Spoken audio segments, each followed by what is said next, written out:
ආයිබෝවන්. අදත් වෙනදා වගේම අපි ඔබගේ නිවසේ ආලින්දයට ගොඩවදිනවා අපේ සුපුරුදු මාතෘකාව පිළිබඳව ඔබගේ දැනුම් පරාසය පුළුල් කරන්න. ඔබට පසුබිමින් පේනවා අද දවසෙත් අපි සාකච්ඡා කරන්නට අපේක්ෂා කරන්නේ හොඳම රටක් නිර්මාණය කිරීමේ අපේක්ෂාව වෙනුවෙන් අප විසින් කළ යුතු කාර්යභාරයන් පිළිබඳව ඔබගේ දැනුවත්භාවය පුළුල් කරන්නට. එහෙමනම් පුරුදු විදියටම අද දවසෙත් හොඳම රටක් වැඩසටහන හා සමගින් එකතු වෙමු.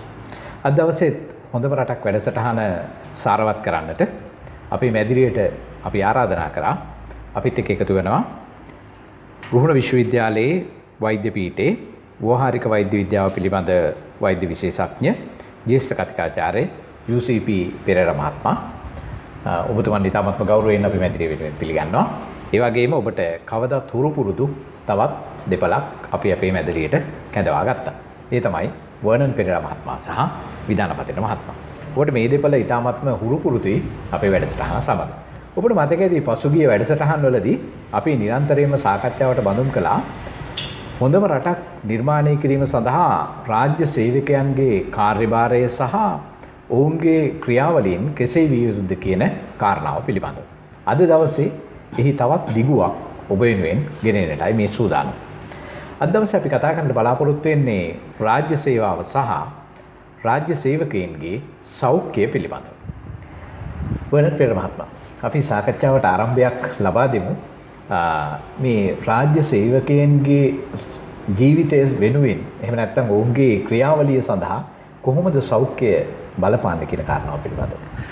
සම්පත් අපි පහුගිය වතාවකදී කතා කළා හොඳම රටක් බිහි කරන්නට නම් හොඳ රාජ්‍ය සේවයක් තිබිය යුතුයි කියලා. හොඳ රාජ්‍ය සේවයක් නොමැතිව ලෝකේ කිසිම රටක් සම්පත් හොඳ රටක් වුණේ නැහැ. ඒක භෞතික අතින් වෙන්නට පුළුවන් සංවර්ධනය අතින්, එහෙම නැත්නම් මානව සම්පතේ සංවර්ධනයක් වෙන්නට පුළුවන්. එහෙමත් නැත්නම් ආධ්‍යාත්මික අතින් දියුණු රටක් වෙන්නට පුළුවන්. උදාහරණයක් වශයෙන් ගත්තොත් අපි දියුණු කියලා කියන රටවල් බොහොමයක්. ජපානය ආදී රටවල්, සිංගප්පූරුව ආදී රටවල් මේ මෑතකදී සතුට උපරිමම තියෙන රටක් විදියට ගත්තත් භෞතිකව දියුණු වෙලා නැහැ. භූතානය වගේ රටවල් වල සම්පත් ඒ රටවල් දියුණුයි කියලා ලෝකේ ඒ සලකනු ලබන නිර්ණායකවට අයත් වෙන්නේ ඒ රටවල් වල රාජ්‍ය සේවය නිරෝගී නිසා වෙච්ච කාරණයක්. ඒ හරහා තමයි සම්පත් රටක අනිත් පුරවැසියන්ට මේ නිරෝගීකම ලැබෙන්නේ.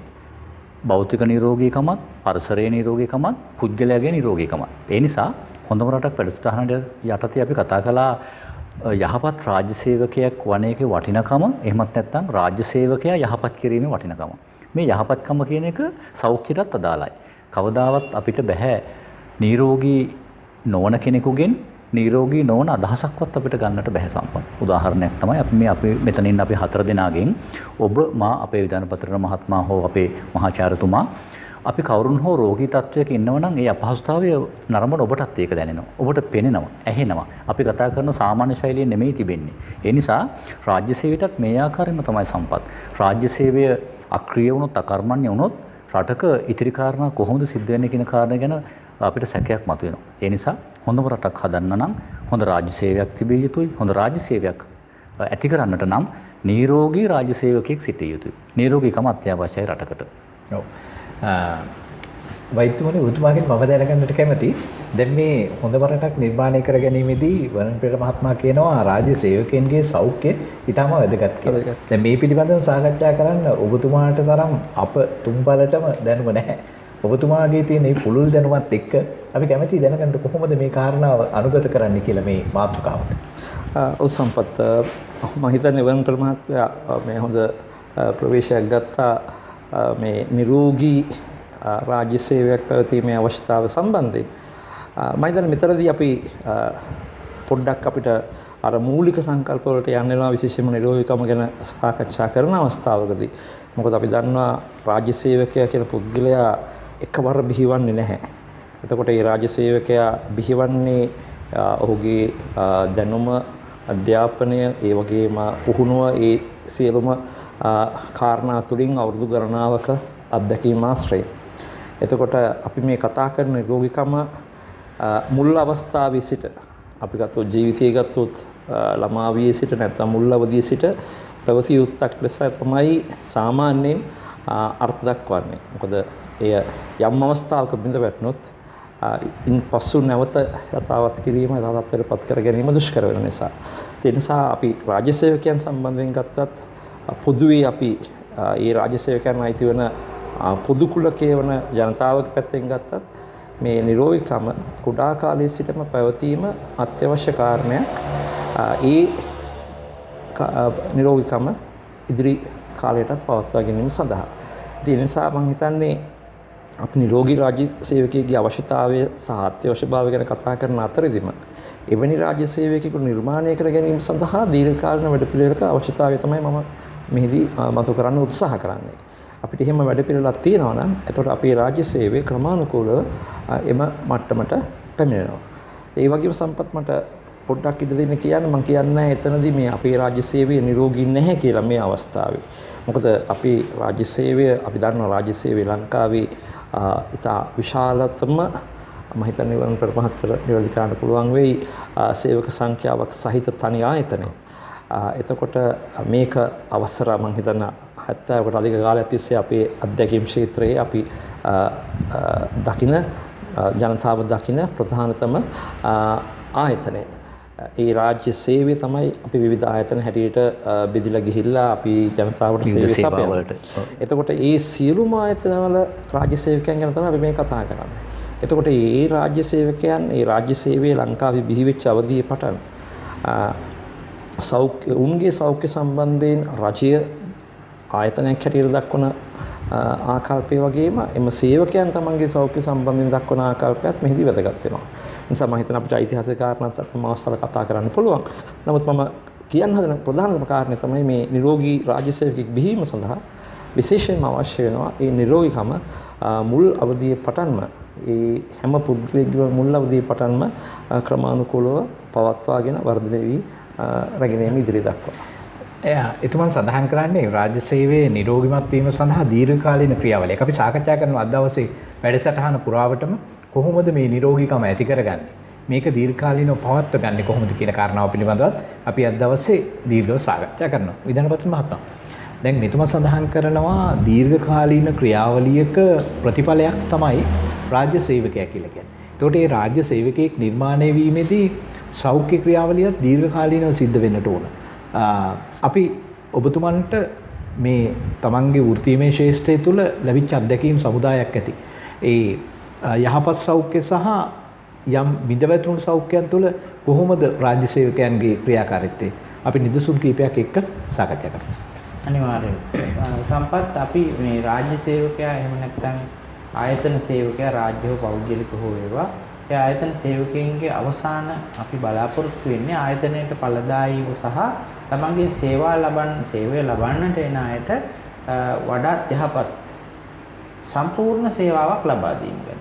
ඒ සම්පූර්ණ සේවාව ලබා දීමට නම් ඔහු යහපත් මගේ විශේෂ අවධානය මම මේ වෙලාවේ යොමු කරන්න කැමතියි. මෙතුමන්ලා ශාරීරික සෞඛ්‍ය ගැන කතා කරා අපේ වෛද්‍යතුමන්. ඒ හොඳ පරිපූර්ණ සේවයක් තමන්ගේ සේවය ලබා ගන්න අයට දෙන්න නම්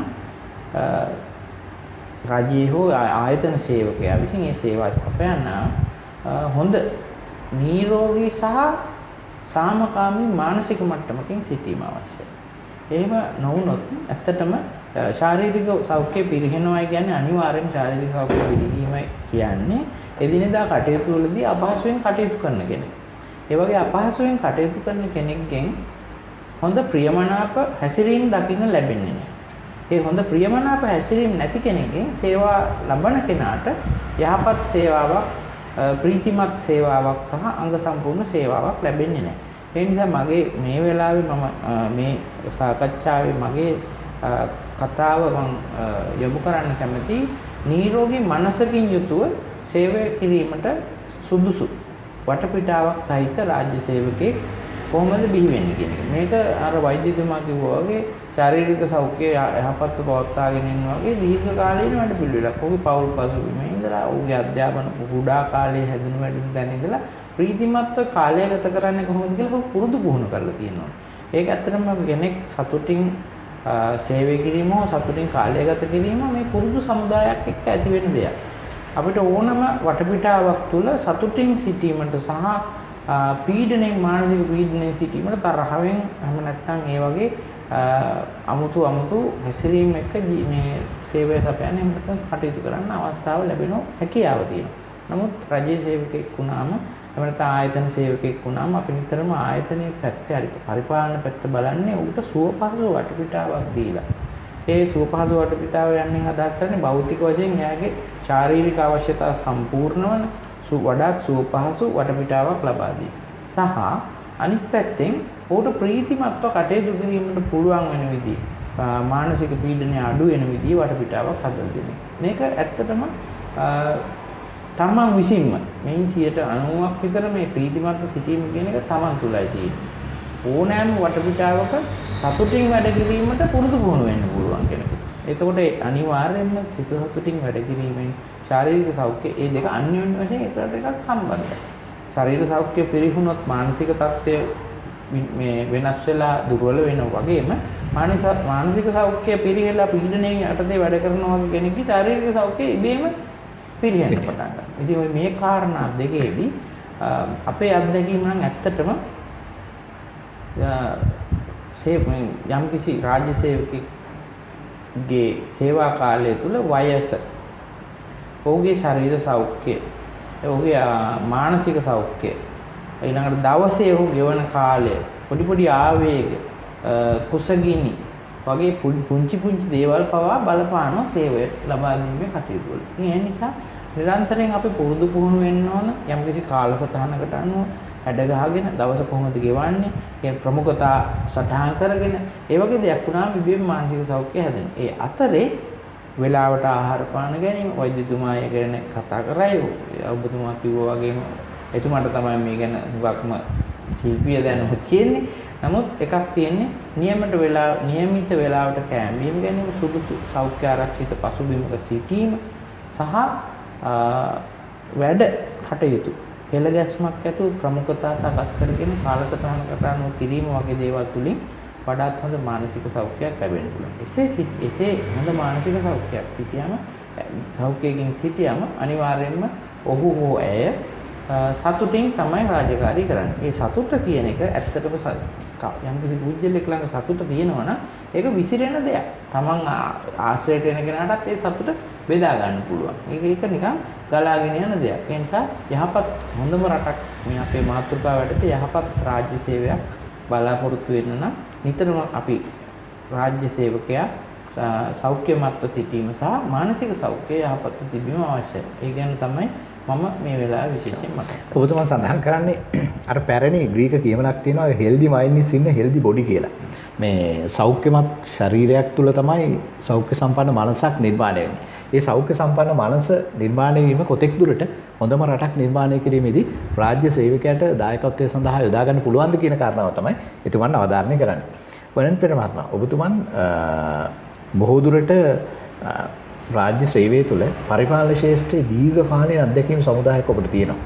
මේ දීර්ඝකාලීන අත්දැකීම් ඇසුරෙන් මේ සෞඛ්‍ය කොහොමද බලපාලා තියෙන්නේ රාජ්‍ය සේවකයාගේ අපි කියනවා සමහර වෙලාවට ඔහුගේ කාර්ය සාධනය කියලා. එහෙම නැත්නම් ඉංග්‍රීසියෙන් අපි මේක හඳුන්වනවා performance කියලා.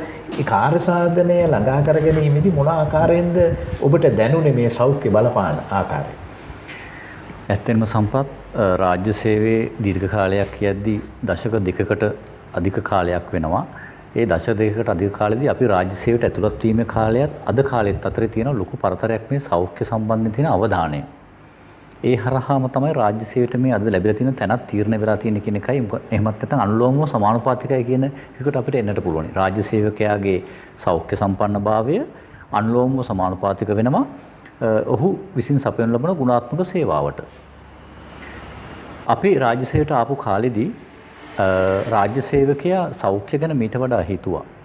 ඔහු මානසික නිරෝගීකම ගැන අපේ විධානපති මහත්මයා පැහැදිලිවම කිව්වා මානසික සතුට කියන කාරණේ බලපානවා කායික සතුටට.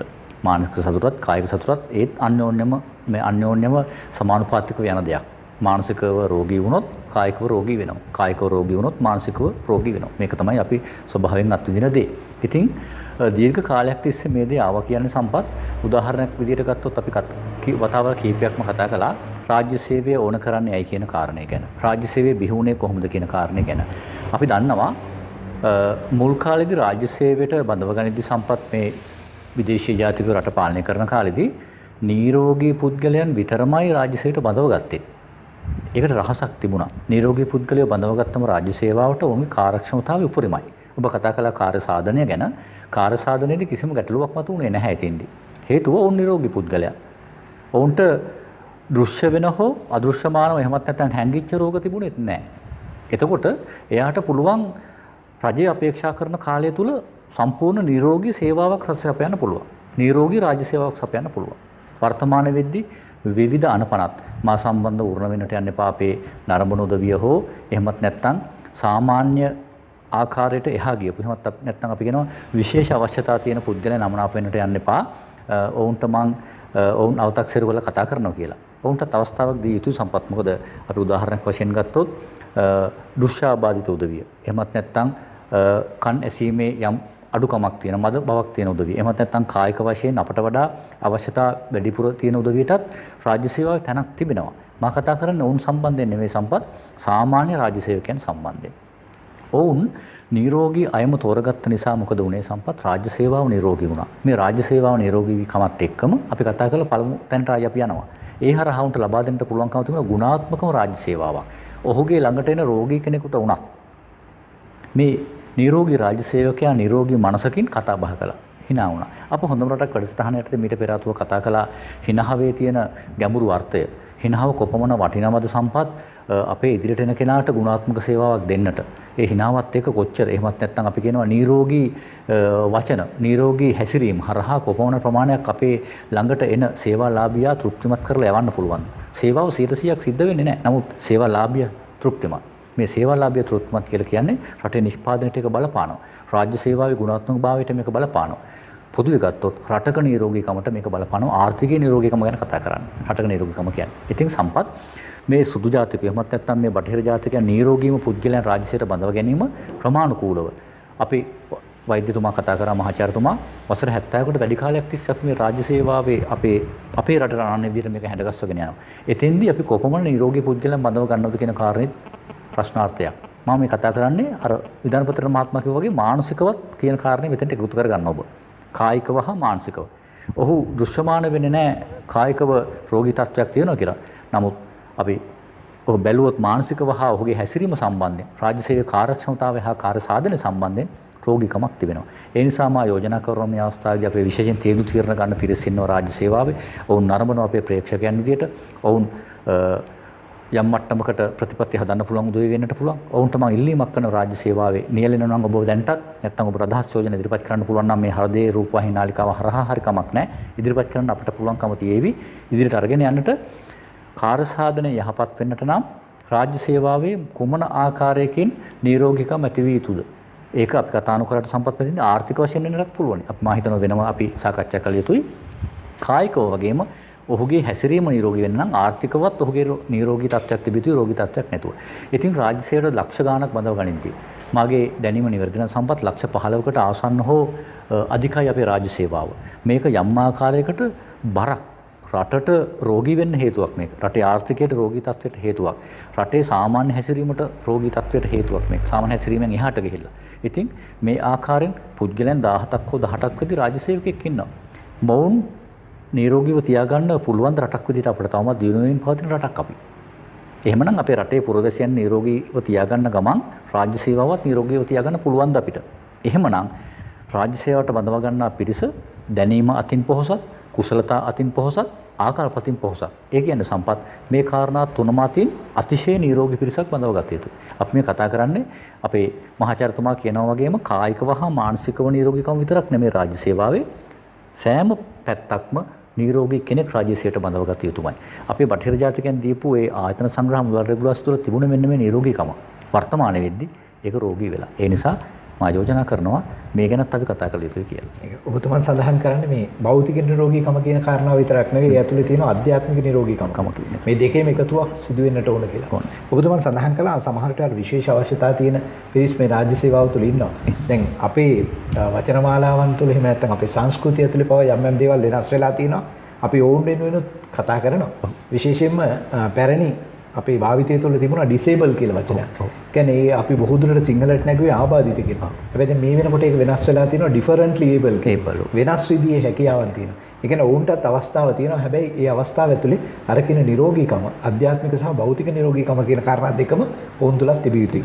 වෛද්‍යතුමනි, මහජනතුමාගෙන් මම දැනගන්නට කැමතියි. මහජනතුමනි, දැන් රජයේ සේවකයෙකුට පත්වීම් ලිපියක් ලැබෙනවා. මේ පත්වීම් ලිපියත් එක්කම අනිවාර්යයෙන්ම ලැබෙන කාරණාවක් තමයි වෛද්‍ය වාර්තාවක් ලබා ගැනීම සඳහා පෝරම, ඒක සමහර වෙලාවට පිටු ගානකින් යුක්ත කාරණාවක්. මෙයත් ඔහුට ලබා දෙනවා. මේ ඇත්තටම මේ නිකන් කඩදාසි දිරවීමක් විතරද? එහෙම නැත්නම් මෙහි ඇති වැදගත්කම කොහොමද මේ රාජ්‍ය සේවකයා වෙන්නේ? ඔව් සම්පත්, මම හිතන්නේ බොහොම හොඳ ප්‍රශ්නයක්. ඒක මම හිතන්නේ අර වර්න් පෙර මහත්තයා කිව්ව කාරණාවට සම්බන්ධ කරන්න පුළුවන්. ඒක ඇත්තටම කඩදාසි පිරවීමක් නෙමෙයි මුල් කාලේ අදහස් කරේ. මොකද මේකත් අර එතුමා සඳහන් කරපු අර බටහිර ජාතීන් ලංකාවේ රාජ්‍ය පාලනයේ මුල් කාලේ ස්ථාපිත කර අවස්ථාවල නිර්මාණය කරපු එක්තරා අවශ්‍යතාවයක වර්තමාන පුරුකක් තමයි අපි දකින්නේ.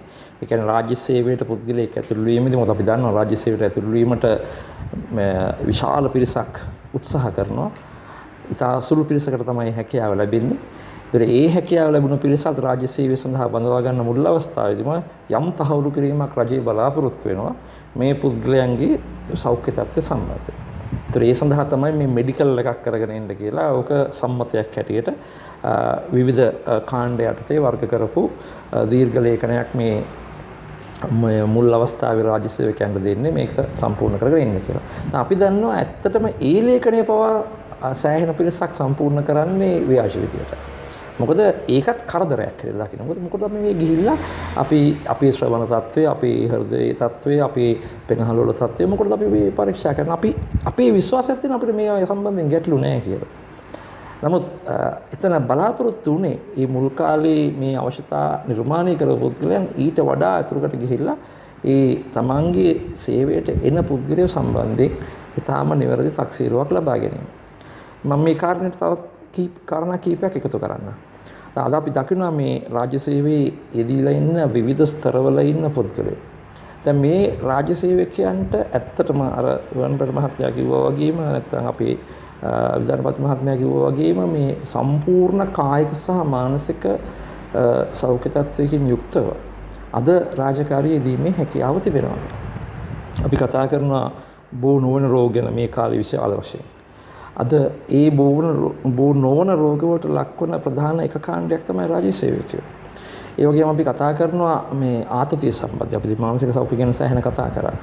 ඒ වගේම අපි සඳහන් කරනවා මේ අද අපි විශේෂයෙන්ම වැඩිවීමක් දකින බෝ නොවන රෝග වලට එක ප්‍රධාන කාරණයක් තමයි මේ මානසික ආතතිය නැත්නම් ඒ සේවයේ ආතතිය වැඩිවීම කියලා.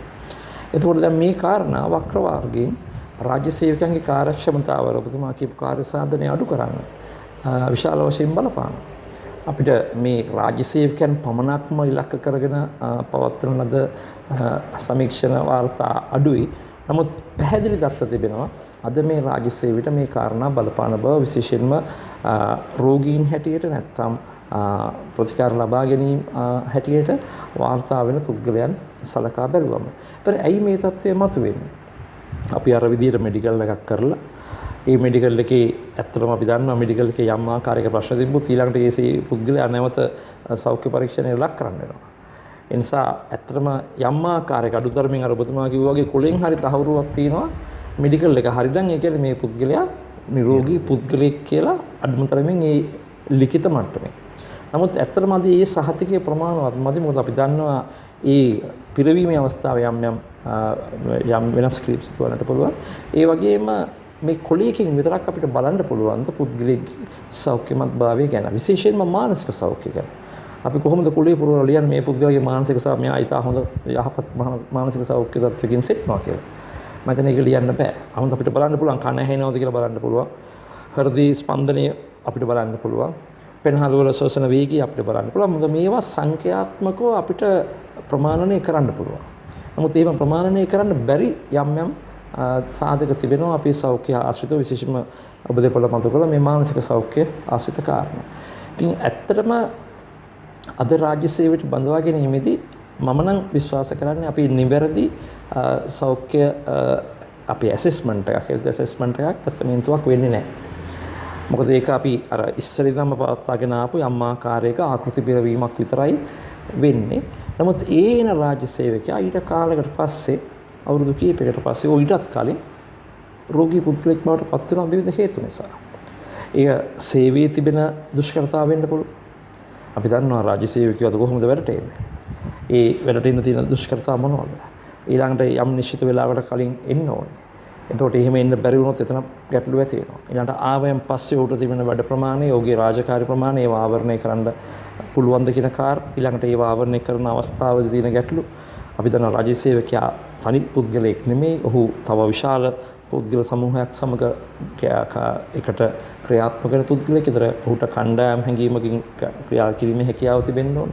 ඒ අනිත් අය සමග ඒ ගනුදෙනු කිරීමේ හැකියාව තිබෙන්න ඕන. තමන්ගේ කාර්ය මණ්ඩලය, තමන්ට ජ්‍යෙෂ්ඨ කාර්ය මණ්ඩලයේ ඉන්න පුද්ගලයන් සමග. ඒතර මේ සියලු අවශ්‍යතා සහිත පුද්ගලයෙක් අපි නිර්මාණය කරගෙනද රාජ්‍ය සේවයට ගන්න. ඉතින් අද ඇත්තටම ඒක සිදුවන්නේ නැහැ. අපි අර සෞඛ්‍ය පරීක්ෂාවක් කරනවා අර යම් ආකාරයකට අර මුවාවකට වගේ මේක අපි චෙක් කරා කියන එක නැත්තම් පරීක්ෂා කරා කියන මේ සඳහා පමණයි. නමුත් ඒක තුලම ඇත්තටම නිරෝගී රාජ්‍ය සේවකෙක් නිර්මාණය වෙන්නේ නැහැ. මොකද ඒ සඳහා අර අපි මීට කලින් කතා කරා වගේ අවශ්‍යතා ගණනාවක් තිබෙනවා. ඒ පුද්ගලයා රාජ්‍ය සේවයට පිවිසෙන්නට කලින් සම්පූර්ණ විය යුතුයි. ඒතර එවැනි පුද්ගලෙක් තමයි අර වරුණ පෙර මහත්මයා කිව්වා වගේ අර මුල් කාලේ රාජ්‍ය සේවයට ඇතුළත් කරන්න ලැබුවේ. මම නැවතත් කියන්නේ එතුමා කිව්වා වගේ මේකෙන් අදහස් කරන්නේ අර විවිධ හැකියාවන් සහිත පුද්ගලයන් සම්බන්ධයෙන් යම් අපි අව탁සිරුවක් කරනවා කියලා. නමුත් මේ නිරෝගීකම කියන එක විශේෂයෙන්ම වැදගත් වන්නේ අපි රාජ්‍ය සේවයේදී අපිට පැවරෙන වගකීම අනුව. ඒකට මේ වගකීම ඉෂ්ට කිරීම සඳහා නිශ්චිත මානසික තත්ත්වයක හෝ කායික සෞඛ්‍ය තත්ත්වයක තමා නොමැති නම් ඒ සේවය ඉෂ්ට නොවීම සිදුවන්න පුළුවන්. ඒතර ඒ හානිය අත්‍තරම ජනතාවටයි යන්නේ. සේවාලාභීන්ට සේවාවක් යහපත්ව ලබා දෙන්නට නම් සේවාව ලබා දෙන පුද්ගලයා යහපත් මානසික සත්වයකින් සහ යහපත් කායික යෝග්‍යතාවයකින් යුක්තව සිටින්නට ඕන. එහෙම වුණොත් විතරමයි ඒ අපේක්ෂිත සේවාව ලබා දෙන්නට පුළුවන්කම තිබෙන්නේ. අපි මහත්යතුමා බොහොමත්ම පැහැදිලිව ඒ කාරණාව සඳහන් කළා. විධානපති මහත්මයා දැන් ඔබතුමාගේ අවස්ථාවේදී පැහැදිලි කළා මානසික සෞඛ්‍ය. එහෙම නැත්නම් ඔවුන් දක්වන විශේෂම ආකල්ප මේ කාරණාවේදී සේවා ලබා දීමේදී ඉතාමත්ම වැදගත් කියලා. දැන් රාජ්‍ය සේවකයෙක් එහෙම නැත්නම් අපි හිතමු පෞද්ගලික අංශ වෙන්නත් පුළුවන්. ඒ කෙනෙක්ගේ මානසික තත්ත්වය එහෙම නැත්නම් ආකල්ප සංවර්ධනය වෙන්න නම් මොන වගේ දේවල්ද බලපාන්නේ? සම්පත් ඒ කාරණේ ඇත්තටම අපි දැන් කල්පනා කරමු රැකියාවකට එනකොට යම් කිසි පුද්ගලෙක් අපි හැම කෙනාම මතක් කරගන්න පුළුවන් අපි හතර දිනාටම අපි රැකියාවලට එනකොට දැන් මෙතුමන්ලා ඒ වෘත්තීය මට්ටම වලට ආවා. අපි නිකන් බලාපොරොත්තු නොවෙච්ච විදියට රැකියාවලට ආවා. නමුත් එකක් තියෙන්නේ ඒ හැම කෙනාම ඇවිල්ලා මේ එනකොට හුඟක් දුරට සමානයි අපි. රැකියාවලට ප්‍රවේශ වෙන අවස්ථාව වෙනකොට සිතුම් පැතුම් මතින් අපි පසු කරගෙන ආපු යුග අතින් පාසල් අධ්‍යාපනය නිම වෙලා ඊට පස්සේ විශ්වවිද්‍යාල අධ්‍යාපනය නම් ඒක නිම වෙලා ඒ මට්ටමට ඇවිල්ලා මේ රැකියාවකට එනකොට හුඟක් දුරට සමානයි. නමුත් ඊන් පස්සේ මේ රැකියාවට ආවේනික වූ සංස්කෘතියක් තියෙනවා. ඒ වටපිටාවක් තියෙනවා. සහ ඇවතුම් පැවතුම් රටාවල් යම් විදියක් තියෙනවා. අන්න ඒ වායිදි තමයි මේ අපේ මිනිස්සු එක විදිය වෙලා වෙනස් වෙන්නේ. එතකල් අපි පවුලෙන් අපේ යම් දේවල් තියෙනවා. අපි හැදුණු පරිසරය අනුව අපේ ආකල්ප ඊළඟට අපේ ආරෙන් එන දේවල් කියලා අපි කියන්නේ ඒ වගේ දේවල් අනුව සිතුම් පැතුම් විලාසයන් අපිට ලැබුණු ආభాෂයන් අනුව වෙනස් වෙන්න පුළුවන්. ඒ දේවල් හැරුණකොට මේ විශේෂයෙන් ජීවන රටාව වගේ දේවල් රැකියාවේ තියෙන වැඩපෙළ ගැස්මත් එක්ක අපි වෙනස් කරගන්නවා. දැන් ඔබට මේ කිව්වාම ටිකක් විනෝදජනක දෙයක් මට මතක් වෙනවා. දැන් අපි දැන් මෙතන 4 දෙනෙක් ඉන්නවා. දැන් එහා පැත්තේ ඉන්න අපේ වෛද්‍යාචාර්යතුමත් වරුණ පෙර මහත්මයාත් දෙන්නගේ ශරීර දෙක දිහායි අපි දෙන්නයි ශරීරය දිහා බැලුවාම මේ අපි නිකන් මේ වෙනස් නිකන් වෙන අච්චුවක මිනිස්සු දෙන්නෙක් වගේ ඔබයිමමයි දෙන්නේ නේ. දැන් මේ දෙපොළ ටිකක් අපි තරම් තරබාරු නැහැ මේ ශරීර සෞඛ්‍ය කියන්නේ සහැල්ලු ශරීර සහිත. මේ දේවල් අපි මේව කල්පනා කරාම අපේ රැකියාවල අපි එදිනෙදා රැකියාවේ දිනචරියාව අපි සියලු දෙනාම අපි උදේ පටන් ගත්තාම මහරෑ වෙනකන් මෙතුමන්ලා පාරදී අපිට හම්බ වෙනවා. අපි වැඩ කරන්න නැත්නම් අපි උඟා කරාට මේ අදත් මේ මොහොත වෙනකොට අපි මේ යම් දෙයක නිරත වෙනවා. අපි නිකන් ඉන්න අය නෙවෙයි. නමුත් ශරීර කියන ඒවා හුඟක් දුරට නිකම්ම තියෙන්නේ අපි. අපේ රැකියාවලට ආවේ. ඒකදී අපි ඒක දැනගෙන සම්බරතාවයකට එන්න ඕනේ. මට දැන් මේ වෙලාවේ සිහිපත් වෙනවා මෙතුමන්ලා දෙපළ ගැන දැන් වර්ණ පෙර මාත්මයා දැන් කාලයක් වෙන් කරගන්නවා ක්‍රීඩා කිරීම. දැන් එතුමාගේ ශරීරය අපි මේ පොඩි කාලේ දැක්ක ශරීරයට වඩා පොඩ්ඩයි වෙනස් කරලා තියෙනවා. දැන් අපේ වෛද්‍යකාරතුමා අපට නිතරම හම්බෙන්නේ එතුමා මම දන්නවා විශ්වවිද්‍යාලයට යනකොට ගෙදරින් යන දුර සම්පූර්ණයෙන්ම පයින් ඇවිදගෙන යනවා. එතුමා වාහනයක යනවා මම දැකලා නැහැ කවදාවත්. නිතරම මග තොටේදී හම්බෙනවා. නමුත් අපි ඒහා සමාන දුරක ඔබතුමත් මමත් යන්නේ අපේ පෞද්ගලික වාහනේ. ඉතින් එතකොට ඒක මේ එක කෙනා පුරුදු වෙච්ච විදිය. ගොඩාක් බහුතරයක් අය මේ රැකියාවට ආව ජීවන විලාසය වෙනස් කරගන්න. ජීවන විලාසය වෙනස් කරගන්නේ හොඳ පැත්තට නෙවෙයි නරක පැත්තට. ඒ කියන්නේ අපි ධනාත්මක විදියට නෙමෙයි මේ ජීවන විලාසය වෙනස් කරන්නේ. මෙන්න මේ කාරණේ තුල රැකියාවට ආවේනික වූ සංස්කෘතියක් තුල මේ අපේ ශරීර සෞඛ්‍ය පිරිහෙන්නට හේතු සාධක යෙදෙන. ඒ වගේම මම කැමතියි මේ වෙලාවේ මතක් කරන්න ඒ රැකියාවට ආවේනික වූ යම්කිසි අවතුම් පැවතුම් රටා දින. ඔබට මම කැමතියි ඔබේ අවධානය මේ වෙලාවේ යොමු කරන්න මේ සන්නද්ධ හමුදා අංශවල තියෙන රැකියාව. ඒ උගාදුරට ශාරීරික අභ්‍යාසයේ නිරන්තරයෙන් යෙදෙන සහ ශාරීරික සෞඛ්‍ය ගැන නිතරම අවධානය ලක් කරන රැකියාව. ඔවුන්ගේ සිරුරු අරන් බැලුවොත් ඔවුන්ගේ ශාරීරික සෞඛ්‍ය අරන් බැලුවොත් අපිට වඩා විශේෂයෙන්ම හොඳ යහපත් මට්ටමක තියෙනවා. නමුත් අපේ රැකියාවල සම්බා රජයේ රැකියාවල මනස වෙහෙසන නමුත් ශරීරය වෙහෙසන්නේ නැති ඒ හේතුවම උඩ විවිධාකාර වූ අහිතකර ඇවතුම් පැවතුම් වලට යොමු. දැන් උදාහරණයක් ඇරෙද්ද මම මේ වෙලාව කියන්න කැමතියි. අර දවස් 30 මනස වෙහෙසලා ගිහිල්ලා සමහර වෙලාවට හැන්දෑවට මදුවිත ටිකක් පානය කරනවා. එහෙම නැත්නම් තව කෙනෙක් පුරුදු වෙලා ඉන්න පුළුවන් මේ නිදා ගන්නවා. ඒක වෙහෙසනින් වෙන්න කරන දේවල්. ඊළඟට ගොඩක් විශාල ප්‍රමාණයක් අපි එක දවසක කතා කරා මේ කෑම බීම ගැන. ගොඩක් ප්‍රමාණයෙන් ගොඩක් ආහාර ගන්න පුරුදු වෙනවා. ඊළඟට මේ වගේ කියන්නේ ගොඩාක්ම දුසිත කියන්න බෑ ඒවට ඇත්තටම තමයි අහිතකර ආකාරයේ හැසිරීම. ඉතින් මේ දේවල් මේ රැකියාවට බද්ධ වූ සංස්කෘතිය හා සම්බන්ධයි. නමුත් අපි දැනගන්න ඕන අපේ ශරීර සෞඛ්‍ය පෞද්ගලිකව හොඳින් තියානේ පුජ්‍යලයා මහන්සි වෙන්න ඕන තමන්ගේ ශරීර සෞඛ්‍ය හොඳින් තියානේ. හැම කෙනාම ගිහිල්ලා ගෙදර ගිහිල්ලා මේ ශරීර සෞඛ්‍ය වර්ධනය කරන්න ව්‍යායාම උපකරණ පාවිච්චි කරන්න කියන එක නේ. දැන් මෙතුමාලා දෙපළ පාවිච්චි කරන උපක්‍රම ගැන මම කිව්වේ. හරි මට දන්න තරමේ තව ඉතින් තියෙන්න පුළුවන් සමහර විට ආහාර මේ විහරණ ආකාරයේ ගන්න ආකාරයෙන් වෙනසක් ඇති. ඉතින් ඒ වගේ දේවල් ගැන අපි පෞද්ගලිකව වෙහෙසෙනවා. එහෙම වුණොත් පමණයි නිරෝගී සෞඛ්‍යමත් පුජ්‍යලෙක් වෙන්නේ. මේ පුජ්‍යලයාගෙන් තමයි ඔය අපි කියන හොඳම සේවාව ලබා ගන්න පුළුවන්. මම ඒ නිසා කියන්නේ තමන්ගේ රැකියාව අවබෝධ කරගෙන තමන්ගේ ශරීරය තමනුත් අවබෝධ කරගෙන මේ දෙක තුලනාත්මකව ගෙනියන්න පුළුවන් විදිහේ ඇවතුම් පැවතුම් රටාවක් තමන් හදාගන්න. ඒක තමයි හොඳ ශරීර සෞඛ්‍ය හදාගන්න. ඇත්තටම අද දවසේ අපි සාකච්ඡා කරමින් ඉන්නේ රාජ්‍ය සේවාව සහ යහපත් සෞඛ්‍ය කියන මාතෘකාව පිළිබඳව හොඳම රටක් වැඩසටහන සමගින්. අපි කෙටි විරාමයක් ලබා ගන්නටයි සූදානම් වෙන්නේ. ඔබටත් පුළුවන් ඔබේ වටිනා අදහස් අපිත් සමග බෙදා හදා ගන්න ලියන්න අපට අපේ ලිපිනේ හරිදේ ටීවී ගාල්ල කාර්යාලයේ අබේසේකර ලීබඩු මාලිගේ උඩුමහල ලබුදුව ගාල්ල.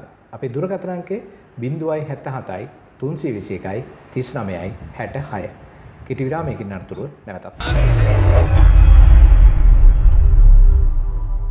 විරාමයෙන් අනතුරුව නැවතත් හොඳම රටක් වැඩසටහන සමගින්. අද දවසේ අපි සාකච්ඡා කරමින් ඉන්නේ රාජ්‍ය සේවකයා සහ සෞඛ්‍ය පිළිබඳව. අපේ සාකච්ඡාවට සම්පත්දායකත්වයේ සම්පාදනය කරන්නේ රුහුණ විශ්වවිද්‍යාලයේ ව්‍යවහාරික වෛද්‍ය විද්‍යාව පිළිබඳව විශේෂඥ වෛද්‍ය ජ්‍යෙෂ්ඨ කතිකාචාර්ය මහාචාර්ය UCP පෙරේර මහත්මයා. ඒ වගේම ඔබ කවදත් දන්න අපේ වර්ණන් පෙරේර මහත්මයාත් ඒ වගේම විධානපති මහත්මයාත්. අපි සාකච්ඡා කරමින් ඉඳී විරාමයට පෙර ආතුව සෞඛ්‍ය කෙරෙහි බලපාන ප්‍රධාන කාරණා දෙකක් තියෙනවා. එකක් තමයි පුජ්‍යලයේ භෞතික සෞඛ්‍ය, අනිත් පැත්තෙන් මානසික සෞඛ්‍ය. මේ පිළිබඳව තමයි අපි දිගින් දිගටම සාකච්ඡාවට වාජනය කරේ. අපි විරාමයෙන් අනතුරුව අපේක්ෂා කරනවා මේ මාතෘකාවේ තවත් පැත්තක් ස්පර්ශ කරන්න. වර්ණන් පෙරේර මහත්මයා, දැන් ඔබතුමා තමයි මේ කාරණාවේදී මේකට පිළිතුරු දෙන්න ඉතාමත්ම සුදුස්සා. මොකද ඔබ අවුරුදු 20ක විතර කාලයක්. ඒ කියන්නේ දශක දෙකකට වඩා වැඩි කාලයක් මේ විශාල රාජ්‍ය සේවකයන් කණ්ඩායමක ප්‍රධාන කළමනාකරුවෙක් වෙලා ඉඳියා. ඒ කියන්නේ පරිපාලකයෙක් වෙලා ඉඳියා. එතකොට මේ සාමාන්‍යයෙන් අපි රැකියාවට එනකොට කෙනෙකුට දෙනවා රැකියාව විස්තරයක්. ඒ වගේම ඔහුට දෙනවා රාජකාරී ලයිස්තුවක්.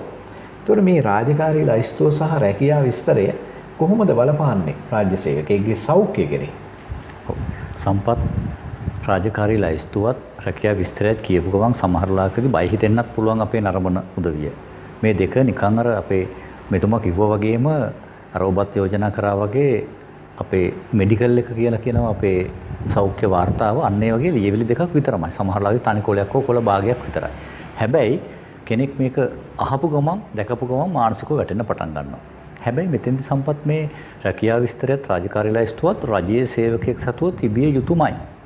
රැකියාව විස්තරයේදී සටහන් විස්තර වෙනවා මොකක්ද මෙයාගේ රැකියාව කියන කාරණා. රාජකාරී ලයිස්තුව කියලා කියන්නේ මෙයා අනිවාර්යෙන් බැඳලා ඉන්නවා මෙන්න මේ රාජකාරී ටික කරන්න. මම සරලවමයි කිව්වේ. මේක තව විස්තර ගොඩාක් තියෙනවා අපේ කළමනාකරන ක්‍රමවේද තුළ මේක විස්තර කරන්න අපිට පැය ගණනක් විස්තර කරන්න පුළුවන්. ඊටමත් සරලව ගත්තොත් රැකියාව විස්තර කරන දේ තමයි රැකියාව විස්තරය.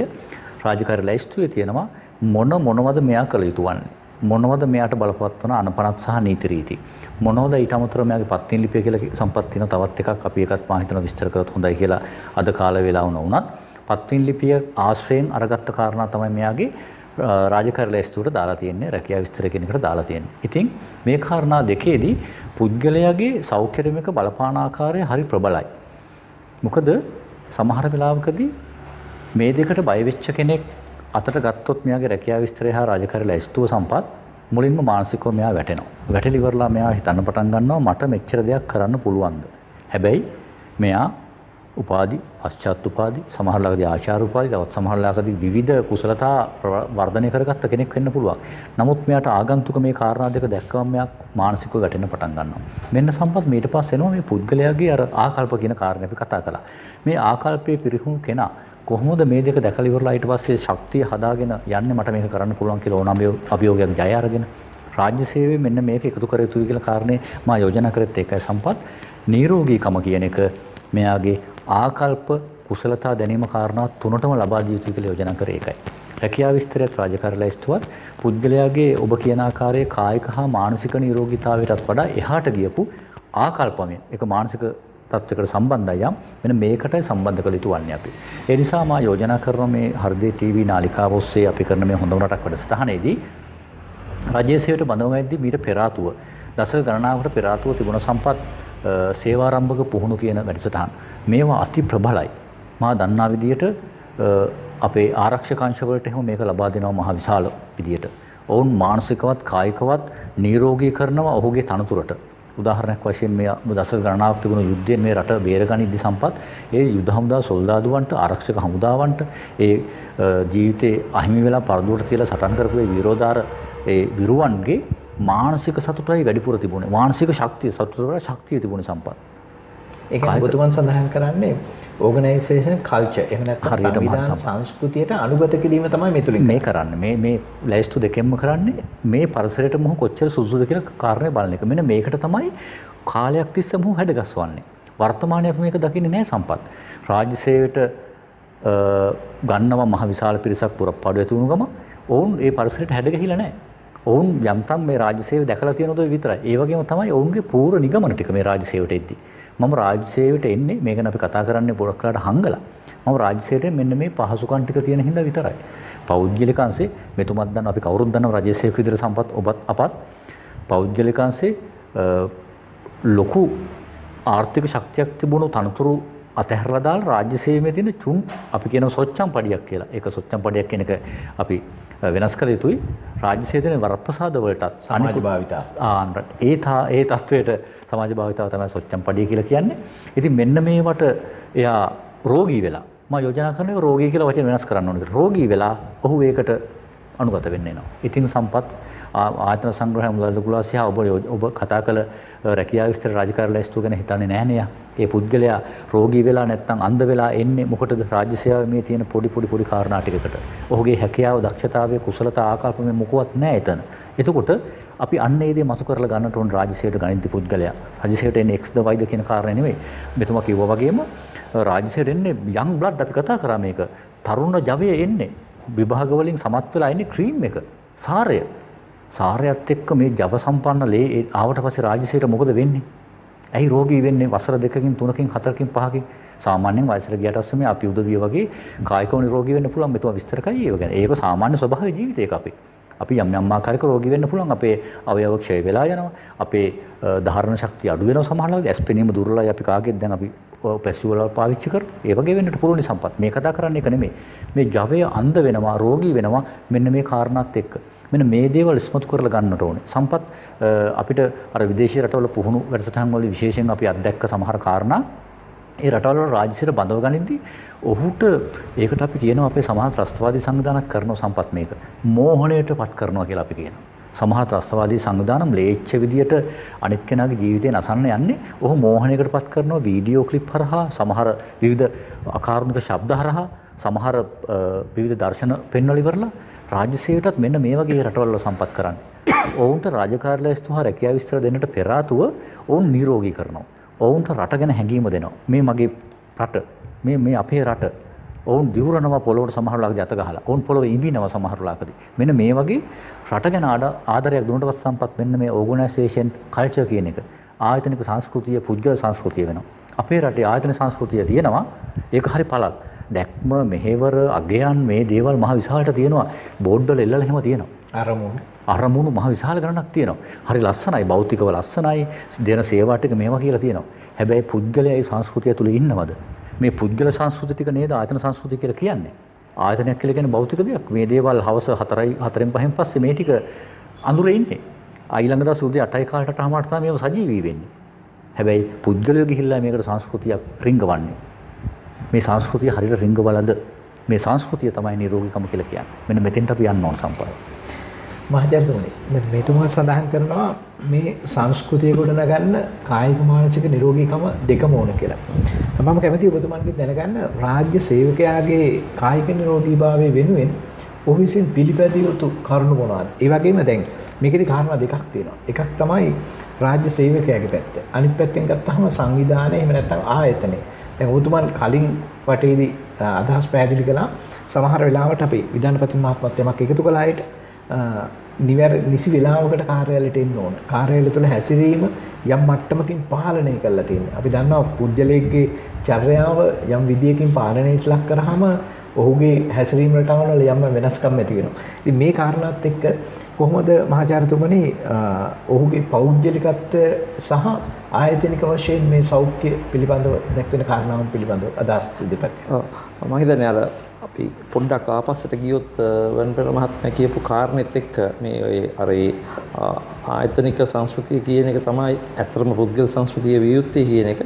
මම හිතන්නේ එතන තමයි අපි මේ නිරෝගීකම අර්ථ දැක්වීම සඳහා ඔබතුමා අහපු ප්‍රශ්නට අදාළ නිරෝගීකම අර්ථ දැක්වීම සඳහා මේ හොඳම ප්‍රවේශය ලබා ගන්න පුළුවන්. මොකද අන්තිමේදී අපි මේ රාජ්‍ය සේවකයන් බලාපොරොත්තු වෙන්නේ ඔහු සේවය කරන ආයතනය තුලින් ඒ ආයතනයට අදාළ සම්පූර්ණ කාර්යභාරය ඔහුගේ කොටස සම්පූර්ණ කිරීම. ඔකට අදාළව තමයි අපි අර රැකියාව විස්තරයේද රාජකාරී ලයිස්තුවේ ඔක්කොම සම්පූර්ණ කරලා සම්පාදනය කරලා දීලා තියෙනවා. නමුත් දැන් ඒවා හුදෙක් අර කොලයකට සීමා නොවුණු මට්ටමට ගෙනියන්න නම් අර පුද්ගලයාට පුළුවන් වෙන්න ඕනේ මේ සඳහන් කර තියෙන කාරණා එතනින් එළියට අරගෙන තමාගේ හැකියාවන් තුළින් ඒක සම්පූර්ණ කරන්න. ඒතර ඒකටම තමයි අර වෙනකොට මාත්‍ය කිව්ව අර කලකට හිත තිබ්බා කියපු අර ඒ සේවා පුහුණු අවස්ථාවල් තිබීම අවශ්‍ය වෙන්නේ. නමුත් දැන් අද අපි දන්නවා අද තියෙන පරිසරයේ මෙවැනි අවස්ථා හුඟක්ම අඩුයි බොහෝ රජයේ සේවකයන්ට. ඇතැම් අවස්ථාවල මේවා සිදුවන්නට පුළුවන්. නමුත් සමස්තයක් කියලා මම හිතන්නේ මේවා අද සිදුවන්නේ නැහැ. මම හිතන්නේ ඒකට එක හේතුවක් තමයි මේ රැකියාවන්ට බඳවා ගැනීම පවා ඒ බඳවා ගන්න ආකාරයෙන් තියෙන වෙනස්කම් විශේෂයෙන්ම අද තියෙන ආදී තරංකාරීත්වය නිසා පුරප්පඩු පිරවීම තමයි ප්‍රධාන අරමුණ වෙලා තියෙන්නේ. නමුත් ඊට පස්සේ පුද්ගලයා ඇත්තටම ඒ බලාපොරොත්තු වෙන කාරණේ ඉටු කරනවාද කියන ප්‍රශ්නය වෙනමම පවතිනවා. අනිත් පැත්තට අපි රජයේ සේවය තුළ අපිට ස්තරායනයක් පැහැදිලිව දකින්න පුළුවන් විශේෂයෙන්ම අධ්‍යක්ෂින් බහුල ජ්‍යෙෂ්ඨ නිලධාරීන් ඒ වගේම කනිෂ්ඨ සේවකීන් මුල් අවස්ථාවේ බැඳුණු ආධුනික සේවකීන්. එතකොට අර මේ දැනුම අපි කතා කරපු ඔවුන් කාලයක් තුල රජයේ සේවයේ සිටීම නිසා උකහාගත් දැනුම. ඒක හුදෙක් දැනුම විතරක් නෙමෙයි මේ නිරෝගීකමටත් අදාළ දැනුමක්. මොකද අපි කියමු අවුරුදු දැන් වෙනතර මහත්මයා දශක දෙකකට අධික කාලයක් මේ සේවයේ නිරත වෙලා සිටිනවා. අපි ඔක්කොම අල්ලා ඊට ආසන්න කාලය. එතකොට මේ දැනුම අපිට ඊළඟ පරම්පරාවට දෙන්න බැරි වුණොත් කොහොමද අපි මේ දුර ආවේ? එතකොට සහ අපිට අපි වඩාම නිවැරදි දැකපු දේවල් මොනවද? නිරෝගීකම සම්බන්ධයෙන්. අද අපි මේ කතා කරන නිසා. ඒතර ඒ දැනුමත් අර අනිත් පරම්පරාවට ගියේ නැත්නම් ඒ පරම්පරාවට ඒ කාරණා හදාගන්න අමාරු වෙනවා. ඉතින් මම හිතන්නේ මෙතන වැදගත්ම දේ තමයි විශේෂයෙන්ම අද කාලේ ගත්තොත් මම හිතන්නේ රාජ්‍ය සේවකයන් පමණක් නෙමෙයි අපි සියලුම තරාතිරම් වල පෞද්ගලික අංශ වෙන්න පුළුවන්, රැකියා නොකරන ස්වයං රැකියා දාරින වෙන්න පුළුවන්. මේ සියලුම පුද්ගලයන් අද සමාජ ව්‍යුහය තුළ අපි දකින තත්ත්වය තමයි අපි ඊටාම කාර්ය බහුල තත්ත්වයක ඉන්නේ. කවර රැකියාවක් කරත් කවර ස්තරයක සිටියත්. එතකොට ඒ තත්ත්වය තුළ නිරෝගීකම පවත්වා ගැනීම කියන එක ඊටාම දුෂ්කර කාරණයක් වෙලා තියෙනවා. මොකද අපිට එක්තරා විදිහක අපි ෂෙඩියුල් එකකට යම්කිසි නිශ්චිත අරමුණක් වෙනින් තමයි වැඩ කරන්නේ දිනපතා.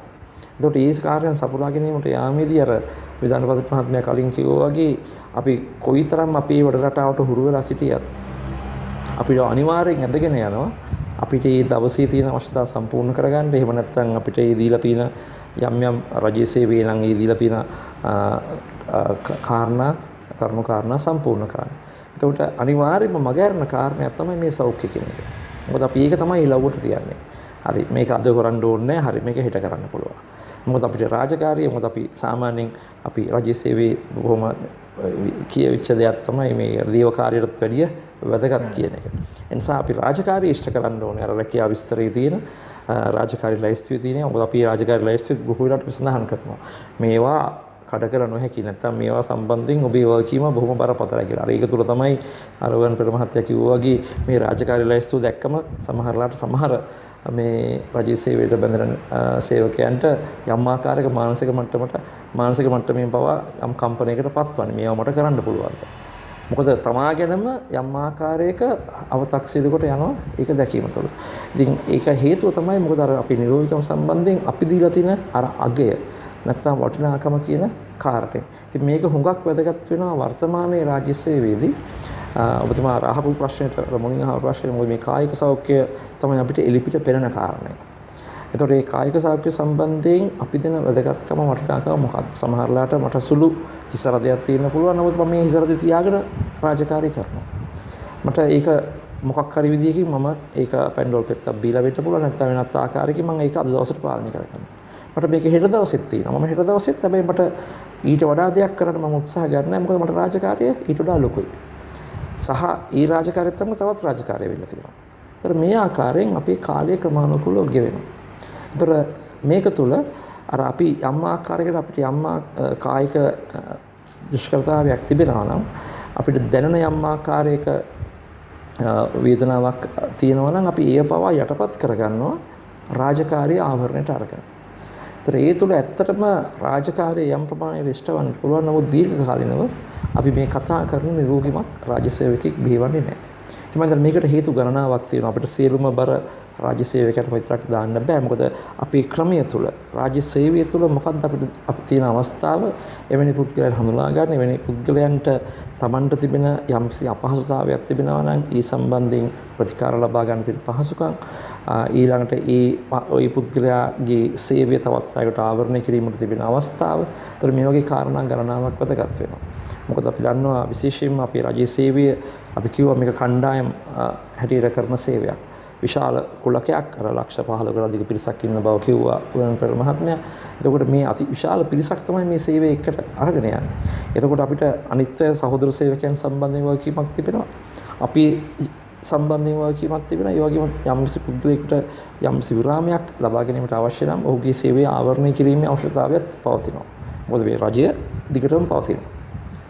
ආණ්ඩු වෙනස් වුණා. රජයේ සේවය ජනතාවට දිගටම ලැබෙන්න ඕනේ. එනිසා පුද්ගලික රෝගී වුණා කියලා අපිට ඒක නවත්තන්න බෑ. හැබැයි මේ පුද්ගලයා නිරෝගීකමට පත් කර ගැනීමට අවශ්‍ය කාරණාත් ඒ ක්‍රමය තුළ ව්‍යුහය තුළ තිබෙනවා.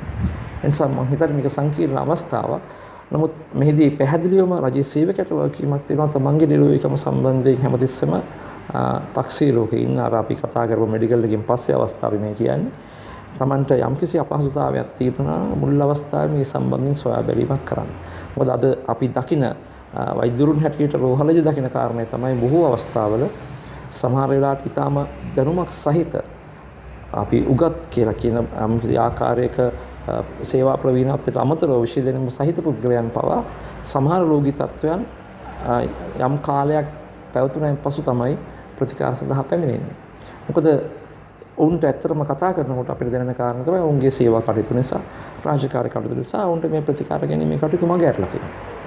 එය කවුරුත් බලහත්කාරයෙන් කරපු දෙයක් නෙමෙයි තමන් විසින්ම. මොකද අර රාජකාරියට තිබෙන විශේෂ බැඳීම නිසා, එහි තියෙන වැදගත්කම නිසා ඔවුන් තමන්ගේ සෞඛ්‍ය තමයි ආපස්සට තියලා තියෙන්නේ.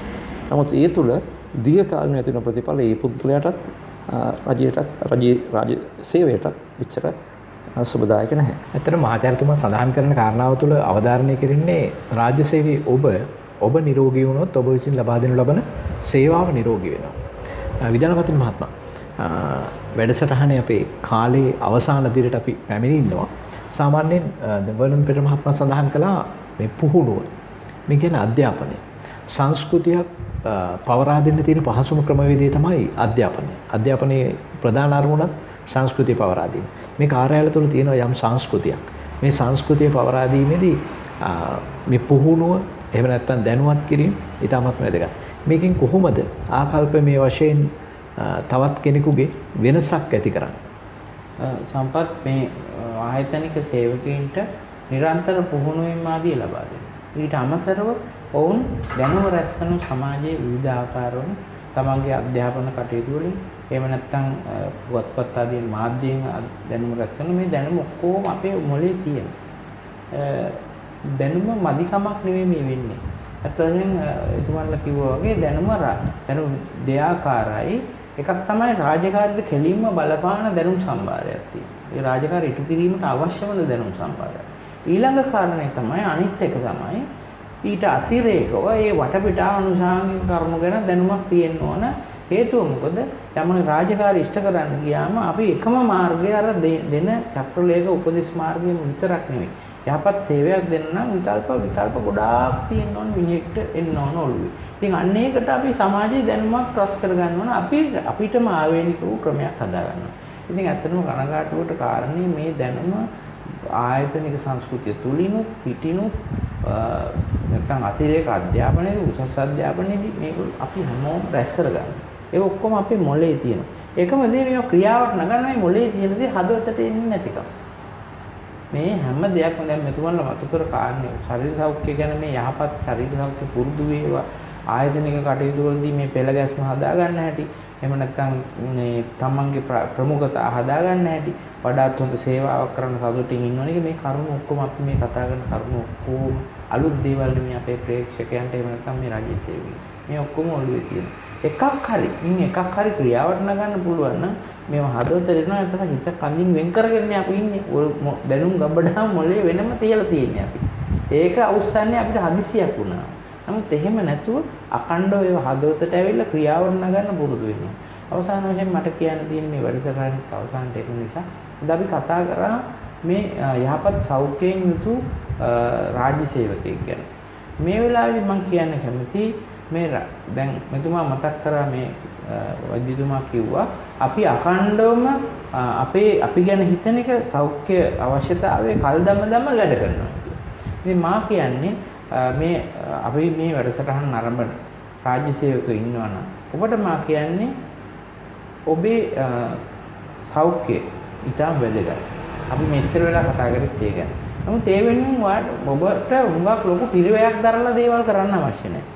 ඔබ වැඩ කරගෙන ඉන්නකොට ඔබට ඒක අතකින් ගොඩාක් දුරට ආතතිය වගේ එනවනම් ඔබට පුළුවන් මේ ඒ කරන රාජකාරී පොඩ්ඩක් නවත්තලා පොඩ්ඩක් ඉන් බැහැර වෙන්න. මොකද ඒකේ බැහැර නොවි ඒකෙම එල්බගෙන සිටීමෙන් අපේ ඵලදායීත්වයත් අඩු වෙනවා. ඉතින් විනාඩි කිහිපයකට ගීතයක් අහන්න පුළුවන්. එහෙම නැත්නම් එළියට බහලා පොඩ්ඩක් තන 20ක් විගේ ඇවිදලා ගිහිල්ලා ආවි වාඩි වුණාම ඒ වගේ දෙගුණයක් වේගින් වැඩ කරන්න පුළුවන්, දෙගුණයක් වෙලාවම වැඩ කරන්න පුළුවන්.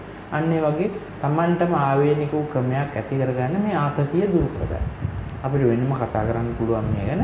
ඉතින් ওই විදිහට තමයි Tamanගේ සෞඛ්‍යයට Tamanටම ආවේනික ක්‍රමයක් හදාගෙන Tamanගේ සෞඛ්‍යය යහපත්ම තත්වයක තියාගන්න කටයුතු කරන්න හැකියි. නැත්නම් මේ දැනුම විතරක් එකතු කිරීම මදි. අපි අද දවසේ අපේ කාලය වෙන් කළේ රාජ්‍ය සේවය සහ සෞඛ්‍ය පිළිබඳව කතා කරනවා. විශේෂයෙන්ම අපි අපේක්ෂා කරන්නේ යහපත් රාජ්‍ය සේවාවක් තුළින් හොඳම රටක් නිර්මාණය කිරීමේ හැකියාව ඔබට තිබෙනවා. ඒ ඔබට ලැබෙන අවස්ථාවෙන් උපරිම ප්‍රයෝජනයක් අරගෙන ඔබගේ ජීවිතය තුළ ඔබ අපේක්ෂා කරන සතුට ලබන්නට නම් ඔබ සැබවින්ම යහපත් සෞඛ්‍යයෙන් යුක්ත පුජ්‍යලයක වන්නට ඕනෑමයි. ඒ වෙනුවෙන්මයි අපි අද දවසේ මේ සාකච්ඡාව ඔබ වෙනුවෙන් ගෙනාවේ. අද දවසේ මේ සාකච්ඡාව සඳහා අපිත් එක්ක මැදිරියට එකතු වුණා රුහුණ විශ්වවිද්‍යාලයේ ව්‍යවහාරික වෛද්‍ය විද්‍යාව පිළිබඳ විශේෂඥ වෛද්‍ය ජ්‍යෙෂ්ඨ කතිකාචාර්ය මහාචාර්ය වෛද්‍ය UCP පෙරේරා මහත්මයා. එතුමාට අපි ඉතාමත් ස්තුතිවන්ත වෙනවා අද දවසේ ඇවිල්ලා එතුමාගේ වටිනා අදහස් අපේ මේ ප්‍රේක්ෂකයන් වෙනුවෙන් බෙදා හදා ගන්නට එකතු වීම පිළිබඳව. ඒ වගේම අපිට කවදාවත් හිතවත් ඔබට වඩා වටිනා අදහස් හැමදාමත් එකතු කරන්නට අපිත් එක්ක සම්බන්ධ වෙන වඩන් පෙරේරා මහත්මයාට විධානපති මහත්මයාට අපි ස්තුතිවන්ත වෙනවා. නාලිකාව විදියට අද දවසෙත් හොඳම රටක් නිර්මාණය කිරීම වෙනුවෙන් ඒ වටිනා අදහස් ජනගත කරන්න අපිත් එක්ක සම්බන්ධ වීම පිළිබඳව.